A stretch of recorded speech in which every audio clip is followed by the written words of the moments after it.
За дараагийн нэг бүлэг бол барбитуратууд гэдэг. За барбитуратууд өөрөө enol форм болон keto форм гэсэн үндсэн хоёр хэлбэрээр бол байдаг байна. Гэтэ одоо бидний практикт хэрэглэдэг thiopentol болон metoxytol гэдэг энүүд нь бол enol формд хамаарагддаг байх нэ. За эдгээр юмыг болохоор зэрэг тодорхой ялангуяа thiopentol явуулах юм бол 1000 мг-тай хуурай эмийн байцаадаг.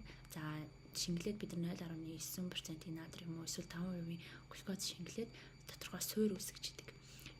Энэ суурь маань болохоор зэрэг харьцангуй нөгөө пропофолтой харьцуулахад бактери өсвөрлөгдөг чинээр нь бол харьцангуй багатай. За мөн одоо пропофолын үйлчлэх хугацаа бол нэлийн богинохон зэрэг хугацаанд харьцангуй богинохон байдаг бол пропофолтой харьцуулахад thiopentol харьцангуй урт. За булчин сулруулагчтай хэрвээ бид нар булчин сулруулагч бол хүчил. Тэгээ хүчил дээр бол яг thiopentol-ыг нэмсэн тохиолдолд бол тундас үсэг эрсдэлтэй байдаг учраас thiopentol болон булчин сулруулагч хоорондын судасанд авах одоо хугацааг бол харьцангуй хол байх шаардлагатай гэдэг юм байна. За хэрвээ thiopentol-ыг вен биш артер эсвэл бол эдэд тарьсан тохиолдолд эдийн гэмтэл маш хүчтэйгээр үүсдэг. Мөн одоо тэр тухайн хэсэгт бол маш их өвдөлттэй байдаг гэж үздэг. За химийн одоо метаболизмд орохдоо бол C5 одоо бүтцэн арил, фенил, акрилын бүтцтэй бол эсэлтээд деацилжих болон десульфиж гурвалд ороод бүтцийг алдах үндсэн дөрвөн механизмаар бол дамжиж метаболизмд бол оролцдог гэж үздэг. За одоо GABA A рецептор дээр бол барбитуратууд бол агонист үйлдэл үзүүлсэнтэй холбоотойгоор дүмэрлэлийн системийг дарангуйлж байгаа.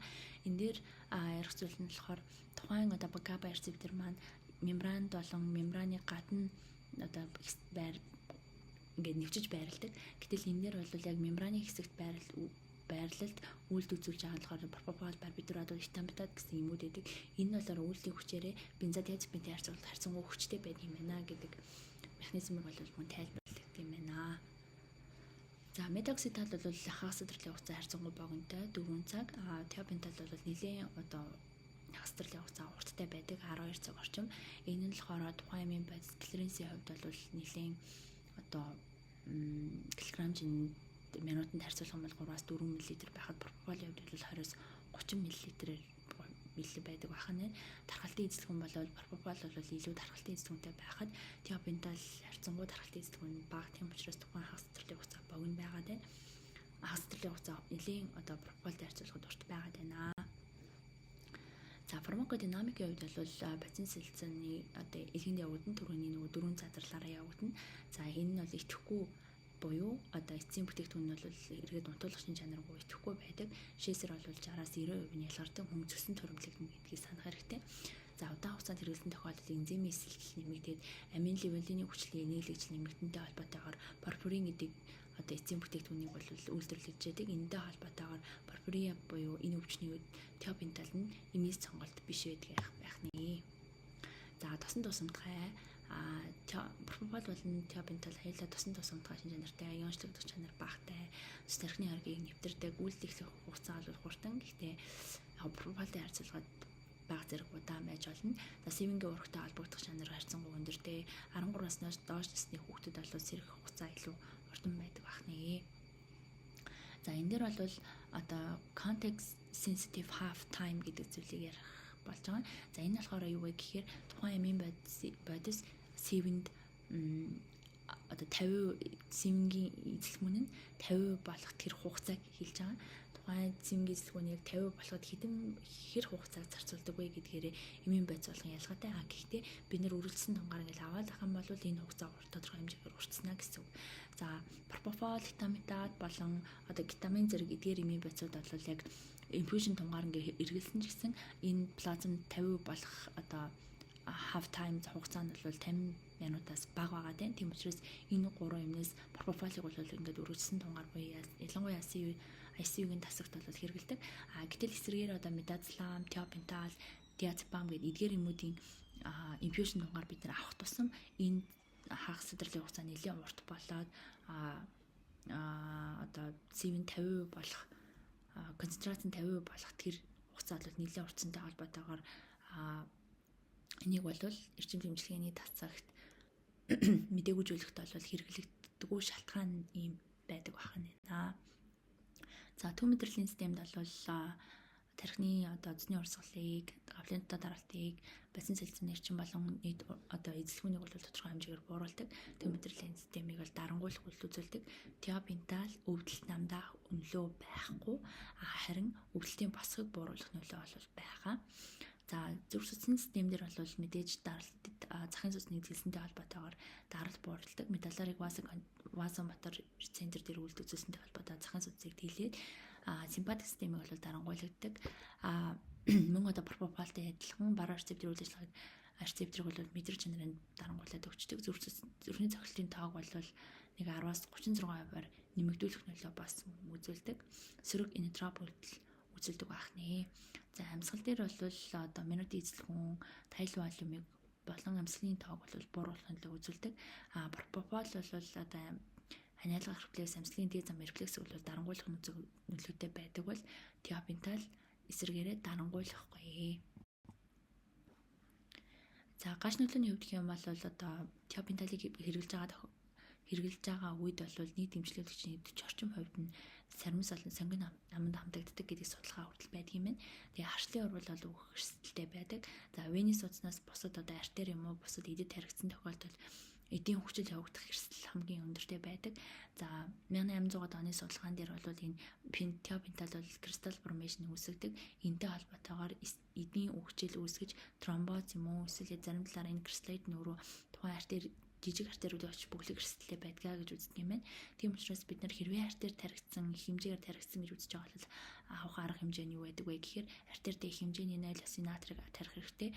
Тромбозос сэргийлээд аль болох гепариныг авах тохиолдол бас байдаг байна. Үнэхээр их хэмжээгээр орсон тодорхой хэмжээгээр эдийн хүчил болж явах эрсдэлтэй гэж үздэг юм бол brachial plexus block-ыг хийх хүртэл арга хэмжээнүүдийг авч болох нэ.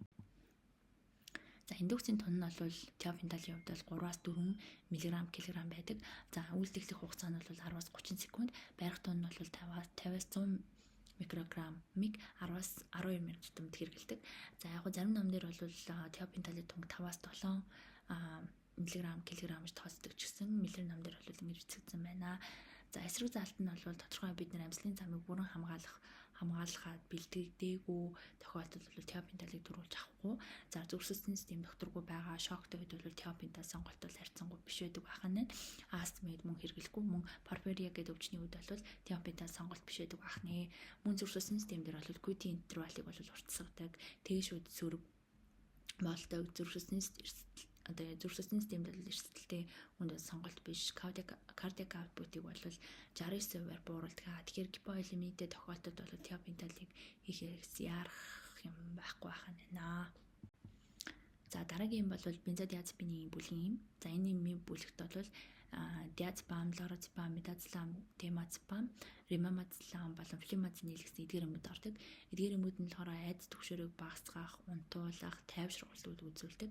За эмнэлзүүд бол бид нар хамгийн түрүүнд хэрэглэдэг нь бол одоогоор мидазолам байгаад байна. Мидазолам бол нэлийн бусад эмтэй харьцуулахад бол тосон тус унтгай чанар өндөртэй байдаг бөгөөд энэ бүлгийн эм нь бусад барбитуратууд болон пропофол, витамин зэрэг эмүүдтэй харьцуулбал донтолт маш их үүсгэх магадaltaй юм төрлийн юм байдаг байна. За үйлдвэрлэлийн механизм нь болохоор мөн GABA рецептор агонист үзүүлэгч гэсэн бензодиазепинууд нь болохоор альфа сабинууд дээр агонист үзүүлдэг. За үйлдлийн хувьд гэх юм бол хэд богино үйлдэл буюу римамазолам, мидазоламын хувьд бол богино үйлдэлтэй, лоразепам, темазепам бол дунд үйлдэлтэй, урт үйлдэлтэй нь бол диазепам ордог. Гэхдээ энд нөлөөлөгчийн зүйл нь бол наасгүй, арсны өнгө зүрх судасны болон элэгний үйл ажиллагаа тархалт нь ямар байгаа гэдгээс шалтгаалаад үйлдлийн хувь ялгаатай байж болно. Гэхдээ эдгээр эмийн бодисууд нь болохоор тосон дуусамтгай шин чанар нь ямар вэ гэдгээс шалтгаалаад үйлдэл нь ялгаатай байна. Римамазолам болон мидазоламын хувьд гэх юм бол тосон дуусамтгай чанар нь харьцангуй өндөртэй байдаг. Мөн янзлагдах чанарын хувьд болохоор зэрэг харьцангуй өндөртэй. Нэгдүгээр, хоёрдугаар яг хаан задрал явагдаж байгаа гэдгээс шалтгаалаад янз бүр байдаг. За эхний юм бол мидазолам, фармакокинетикийн хувьд бол мидазоламын хувьд уухаар хэрэглэхэд үйлдэл нь бол 30-аас 80 минут орчим байдаг. Бяа хүртүүн нь бол 50% байдаг бахан. Суцаар хэрэглэхэд бол одоо үйлдлийн хугацаа нь бол энэ 6-аас 15 минут байдаг. Урагтай холбогдох чанар харьцангуй өндөртэй, нэг 94-98%-тай. Хэвийн pH үед бол бусад юмтай харьцуулахад тосон тусамтгай чанар хамгийн өндөртэй байдаг. Хагас цэцэрлэгийн хугацаа богинотой. Гэхдээ бид нэр тосон тусамтгай чанар өндөртэй учраас нөгөө одоо жингээс хамаарат энэ хагас цэцэрлэгийн хугацаа бол нэлээд уртсч болтгоны ханаа. За илгэнд бол метаболизмд цитохром P450-ийн 3A4 болон 3A5 гэсэн параметр задраад 1 гидрокси метил метазолам болон 4 гидрокси метазолам болж метаболизмд ордог. Энэ үүссэн эцсийн бүтээгдэхүүн нь эргэлээд биднийг унтуулах нөлөө үзүүлдэг учраас үнийг идэвхтэй эми бодис гэж нэрлэж болно. За метазолам бол тодорхой одоо төрлийн буюу ялангуяа өхний хавдрын үед болохоор хавдар үсрэг хэлхээс сэргийлж байна гэж бичигдсэн байна. За диазепамын хувьд гэх юм бол уухаар бие хүртэл бол нэлээд өндөртэй байдаг. Үйлдэл нь бол 60 минут орчим үргэлжилдэг. Метаболизм бол илгэнд явагддаг. Мөн одоо хамгийн идэвхтэй үйлдэл үзүүлдэг буюу эргээд эндесмометил диазепам нь бол эргээд унтуулах нөлөө үзүүлэх учраас идэвхтэй гэж тооцогддог бахан. Хагас цэцэрлэгийн хугацаа бол нэлээд урттай буюу 200 цаг үргэлжилдэг. Учираас диазепамыг бол удаан хугацаанд хэрэглэхгүй байх зөвлөдгөө. За лоразепам бол бие хүртгийн амаар одоо уухаар хэрэглэхэд бол 90%-тай, үйлдэл нь бол 2 цаг үргэлжилдэг, урагтай холбогдох чанар нь 90%-тай. Метаболизмд бол мөн илгэнд явагддаг, хагас цэцэрлэгийн хугацаа мөн урттай, нэлээд урттай 8-аас 25 цаг хүртэл үргэлжилдэг. Ремемазоламын хувьд гэх юм бол одоо синстраза гэдэг параметр задардаг учраас энэтэй холбоотой нэлээд үйлдэл бол маш богино үйлдэлтэй ордог. Тэгээ тунгаас хамаарат бол тайвшруулах нөлөө үзүүлдэг бахны. За энэ дэр бол одоо харагдаж байгаа чинь дархалтын эзлэгүүний хувьд ч гэсэн одоо ремемазолам бол ялгаатай байгаад байна. Клиренс нь бол нэлээд хурдан явагддаг. Гэхдээ энэ дэр бол одоо медлер дээр бичигдсэнээр бол энэ нөгөө яг хүн дээр одоо тооцсон биш. Хонь дээр хийгдсэн судалгааны үр дүн 2010 онд тайлбарлахдаа 4521 мл минут нь клиренс нь бол яг хонь дээр хийгдсэнээр бол бичигдсэн байна гэж үзсэн байна. За төмөндөрлийн системд бол мэдээж одоо унтуулах, тайвшруулах, таталтын эсрэг нөлөө, ойг үйл үүсгэх, булчин сулруулах үзүүлдэг. Гэхдээ үйлдлийн хүчийн хувьд бол диазепамаас метазолам 3-аас 5% дахин 3-аас 6 дахин лоразепамын хувьд гэх юм бол 5-аас 10 дахин үйлдлийн хүч ихтэй байдаг. За тухайн эмийн бодис маань тайвшруулах, ойг үдэл, таталтын эсрэг үйлдэл нь болохоор тухайн одоо GABA рецепторынхаа альфа 1 сабюнит дээр нь үйлдэл үзүүлж байна гэж үздэг байна. Харин айдас түгшүүр багасгах, булчин сулруулах үйлдэл нь болохоор альфа буюу GABA рецепторын альфа 2 сабюнит дээр нь агонист үйлдэл үзүүлсэнтэй холбоотойгоор гиперполяризац явагдаад тодорхой төмөндөрлийн системийг дарангуйлах мөн айдас түгшүүрээ багасгах нөлөө үзүүлдэг байна гэж үздэг байна. Энд хамгийн чухал үйлдэл үзүүлдэг нь болохоор одоо энэ понс дээр байрлаж байгаа локус реалус гэдэг энэ төв бол хамгийн чухал үүсгдэг бахнэ. За метазоламын хувьд бол бид нар зарим тохиолдолд интертекалаар бас хавсарч хэрэглэж болдгийм байна. Гэхдээ энэ дээр бол хаалганы дараа хөвдөл намдах болон дотор мухаард бүүлжилтийг бол бууруулахад нөлөө үзүүлж байна гэж үзсэн байна. За төмөндөрлийн системд бол мэдээж одоо бацин сэлцэн эрчмийг ингээ бууруулдаг ч гэсэн одоо дархны урсгал болон эрчмийн хоорондын харьцааг бол хадгалдаг шин чанартай байдаг бахнэ. За амьсгал дээр бол мэдээж амьсгалын замыг бол дарангуйлж идэг. Гэхдээ үндсэн хоёр одоо зүйл байгаа. Эхнийх нь болохоор зэрэг булчингийн тооноос одоо тодорхой хэмжээгээр нөлөөсөнтэй холбоотойгоор амьсгалын дээд замын одоо бүлэглэлийн эрсдлүүд бол нэмэгддэг. Нэгдүгээрт, хоёрдугаарт бол гипоксид үзүүлэх хариу урвалыг бол дарангуйлах нөлөө үзүүлдэг. Зүрх судасны систем дээр бол захын судасны эсрэг үзлийг бууруулсантай холбоотойгоор артерийн даралт буурах нөлөө үзүүлнэ. За эдгээр эмүүд маань болохоор тодорхой нөгөө илгэнд цитохром P450, 3A2-ийн 19 зэрэг эдгээр энзимээр задардаг учраас хавсарч бид нэр тухайн хүн маань ямар эмийн бодис хэрэглэж байгаатай хамаарат тухайн эмийн одоо метазоламыг хэрэглэж байгаа тохиолдолд хоримтлал үүсэх эрсдлүүд бас нэмэгдэж болт юм байна. Энэ нь болохоор метазоламыг хэрэглэж байгаа тохиолдолд мөөгөн цэрээс зэрэг юм хавсрах хэрэглэж байгаа юу? Тэгэх юм бол метазоламын үйлдлийн хугацаа улам хурцсан байна. За диазепамыг хэрэглэж байгаа үед бол omeprazole болон ciprofloxacin-ийг хэрэглэж байгаа гэдэг нь бас хамаартай байдаг байна. Эсвэргээрээ римабазлам бол тодорхой нэг үздэхрон P450 задардаг учраас хуримтлал бол үүсгдэггүй гэж үздэг. За бензodiазепины уламжлалын бүлгийн юмуудыг опиодын бүлгийн юмдээ хавсарч хэрэглэх юм бол хоорондоо синергистик буюу бие биенийхээ үйлдэлийг дэмжих үйлдэл үзүүлдэг байна. За урьдчилан хэмжүүлэлтээр бол ихэвчлэн практикт бол метацламыг хэрэглэдэг. Метацлам бол айдас түгшүүрийг багасгах, тайвшруулах, ойгүйдэл үүсгэх, огил бүжлийг бууруулах гол зорилгоор бол хэрэглэдэг.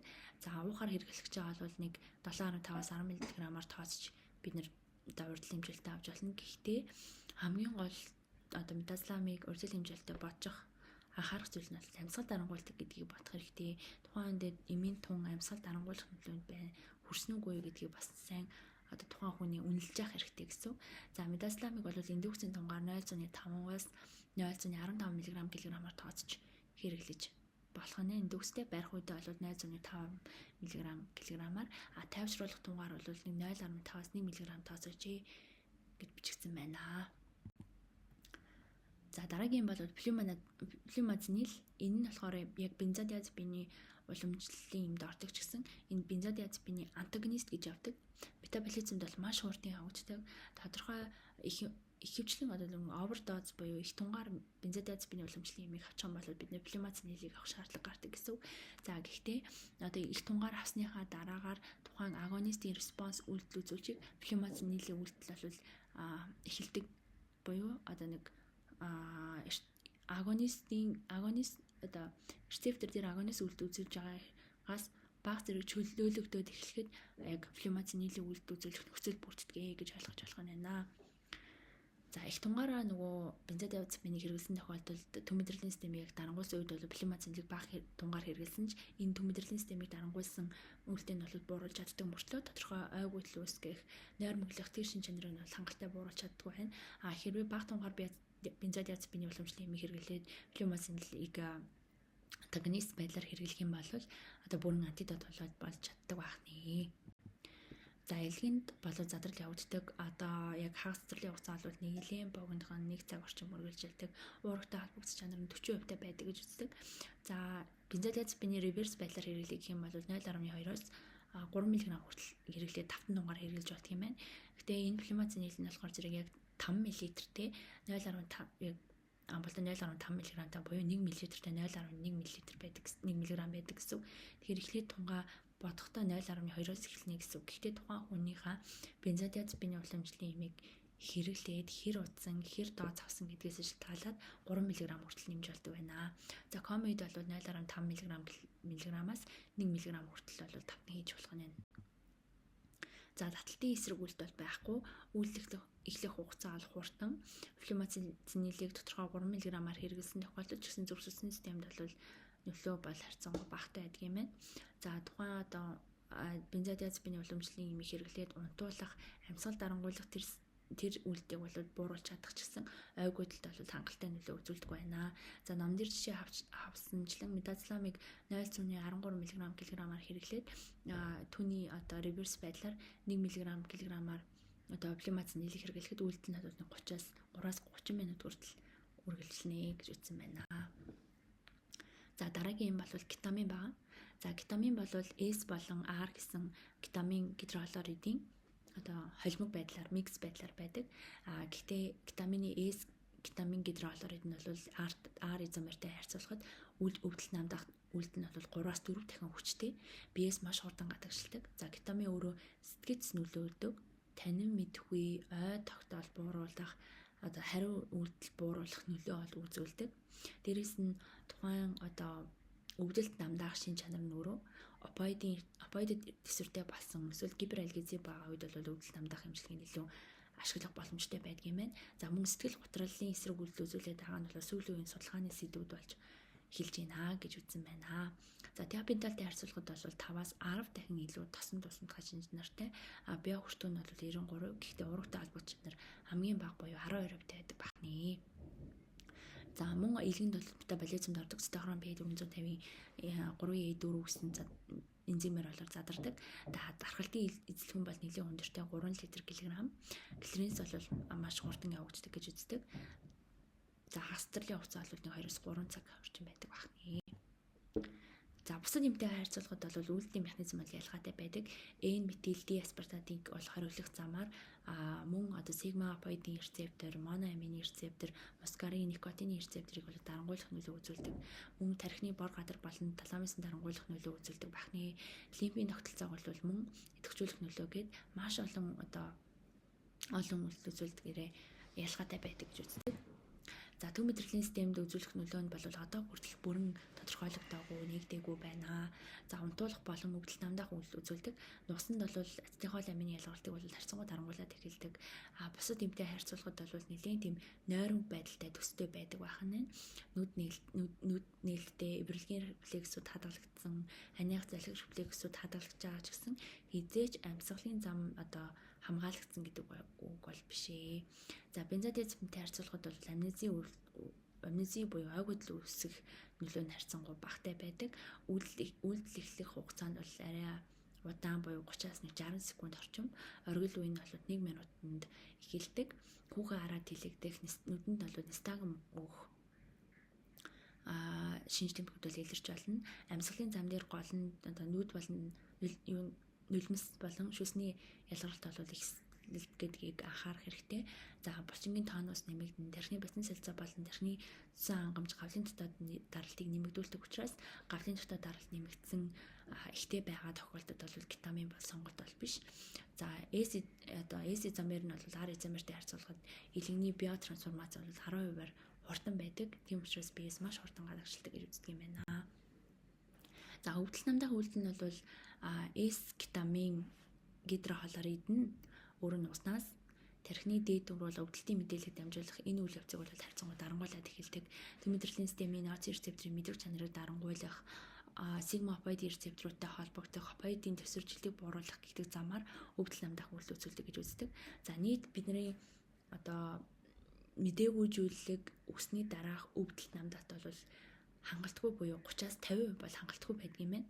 Тэрэндээ холбоотойгоор одоо бол олон өөр үйлдэл бүхий мультимодал аналгез болон кетаминыг хэрэглэх боломжтой байдаг юм байна гэдгийг санал болгож байна. Нэгдүгээр, хоёрдугаарт одоо өвдөлт намдаах одоо опоидын хэрэглээг харьцангуй бууруулж өвдөлт намдаах эмийн хэрэглээг 33%-аар кетамин бууруулж чадна. За мөн одоо нөгөө нөөцлөгч бодисгүй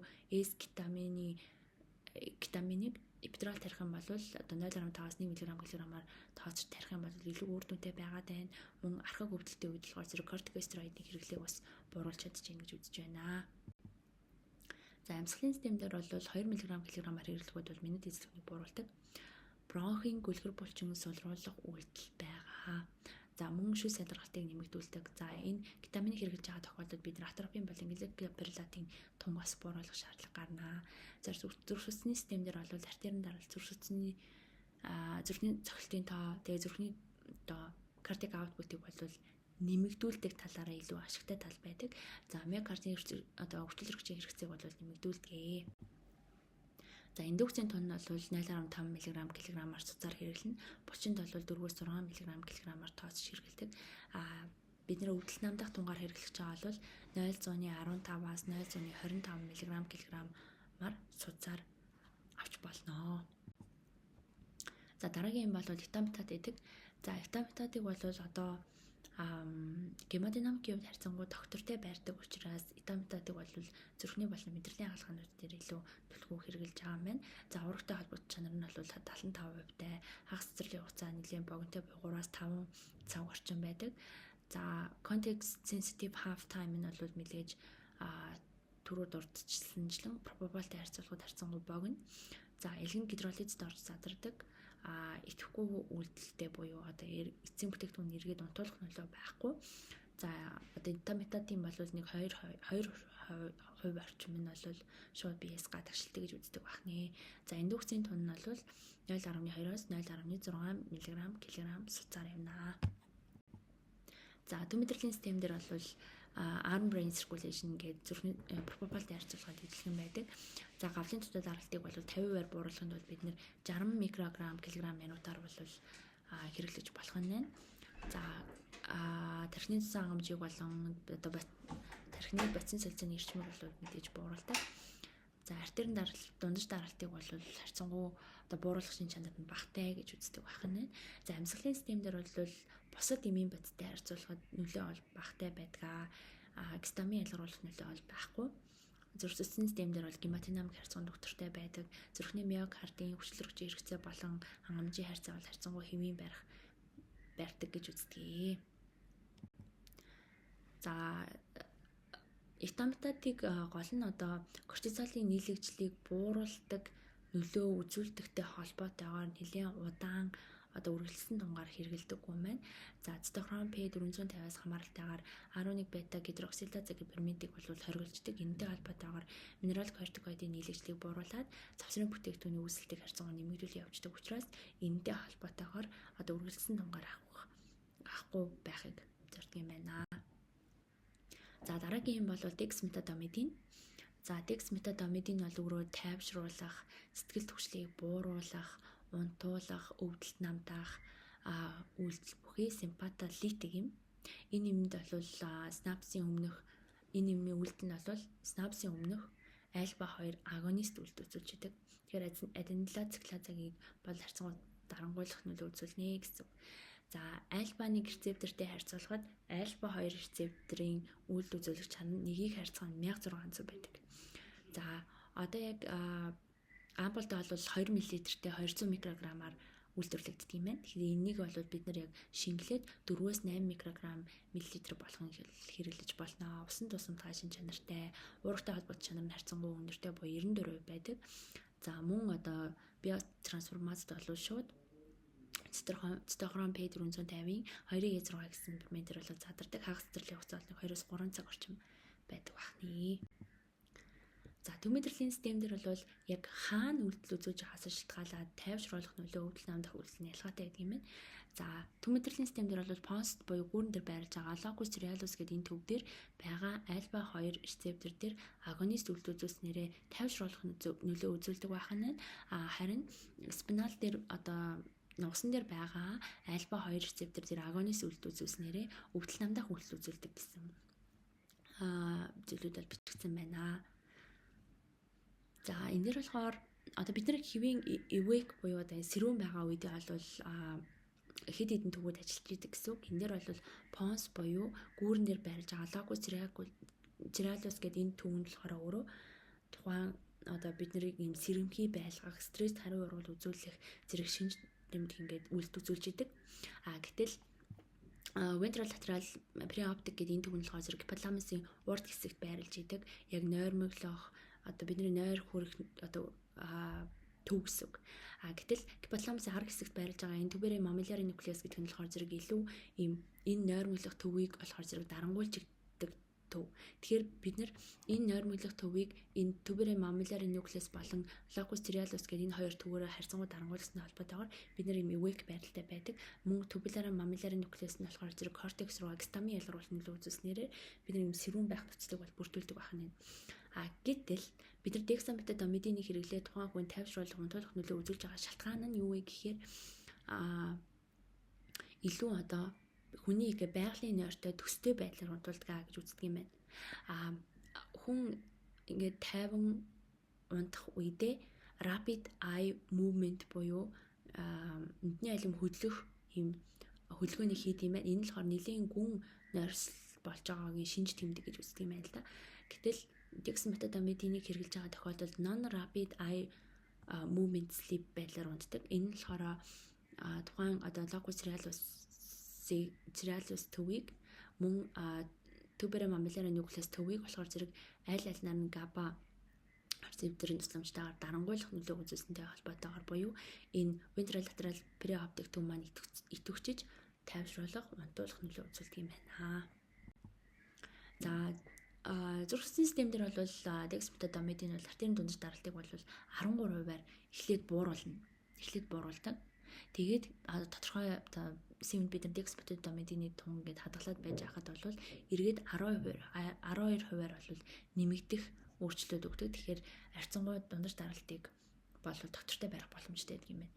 Гэтэл зүрхний цохилтын тоо, строк волюмыг бол аль алиныг бууруулах нөлөө үзүүлсэнтэй холбоотойгоор cardiac output буурнаа. Гэхдээ бид нар энэ дээр бол шингэний зохицуулалт бас хийх шаардлага гардаг юм байна. За, дексметадомидын болон метацламыг бол илүү урдл хэмжээлтэн дээр хэрэгэлдэг. Ингэхдээ суцаар бол 0.33-аас 0.6 микрограмм килограммаас тооцоод суцаар бол яг мэслээс өмнө 15 минутын махбод бол урдл хэмжээлт болно гэсэн. Хүүхдэд бол назал болон букал байдлаар бол одоо зарим усуд бол хэрэгэлдэг. Ингэхдээ бол харьцангуй өндөр бие өгтгөө өндөртэй. Тэгээд хаалганаас бол 1 цагийн өмнө 3-аас 4 микрограмм килограммаар тооцоод хийчих юм бол энэ нэлийн одоо ерөнхий мэдээ алдуултын үед бол ханиалгах, артерийн даралт ихсэх, тахикард өгөх, чичрэх зэрэгээс бол сэргийлэх боломжтой байдаг юм байна. За, эрчим тэмдэгтийн засагт бол тайвшруулах зорилгоор дексметадомидыг 0.5-аас 1 микрограмм килограмм тунгаар хэрэглэж болох юм байна. За, анхаарал хандуулсанд баярлалаа. За, би болохоор Миллерийн 9 дэх эдишнээс бол их хвчлэн уншиж авсан. За, Adrenal Physiology бас уншиж хэлцүүлээ. Баярлалаа.